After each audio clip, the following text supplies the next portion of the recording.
Je fais annoncer le scrutin sur le projet de loi. La parole est à monsieur Joël Giraud pour le groupe des RDP. Merci Madame la Présidente. Nous voilà arrivés au terme de l'examen du projet de loi organique relatif à la transparence de la vie publique. Des centaines d'heures de discussion autour de ce texte, né sous des auspices peu propices, nous ne retiendrons que de bien légères améliorations ou corrections.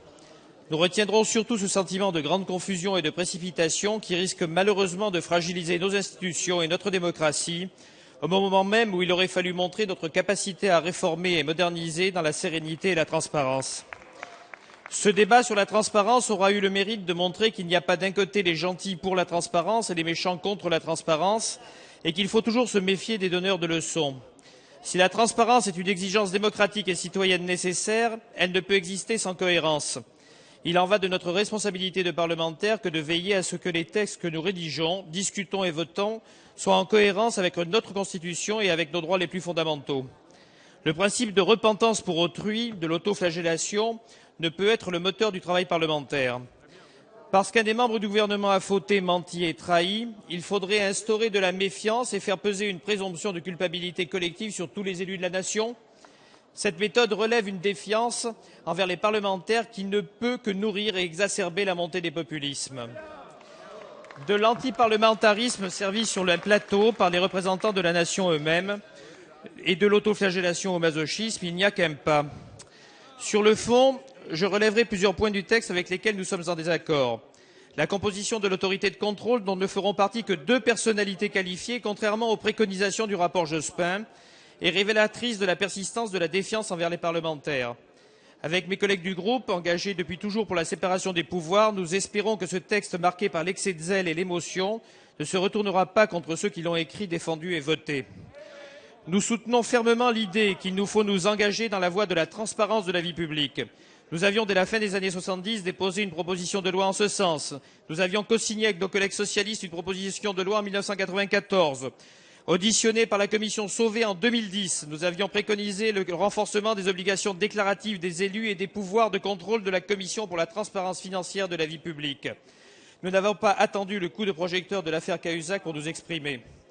Sur le fond, nous voudrions pouvoir reconnaître les quelques avancées du texte concernant le meilleur contrôle des obligations déclaratives et le renforcement du rôle de la Commission, mais nous regrettons profondément les déséquilibres induits par ce texte et nous jugeons dangereux et contraires au respect de la liberté et de la vie privée des élus. Oui à la transparence, non à la démagogie et à l'hypocrisie. Aucune obligation de déclaration de patrimoine, aussi exhaustive soit-elle, ne pourra jamais garantir l'intégrité des élus, car elle pourra toujours être mensongère.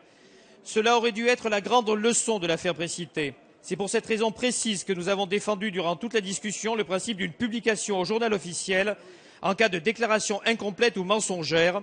Cette position n'a pas été suivie et nous le regrettons. Notre dernier point de désaccord concerne la protection des lanceurs d'alerte. Cette question importante figure dans le texte relatif à la fraude fiscale qui est à l'ordre du jour de notre Assemblée.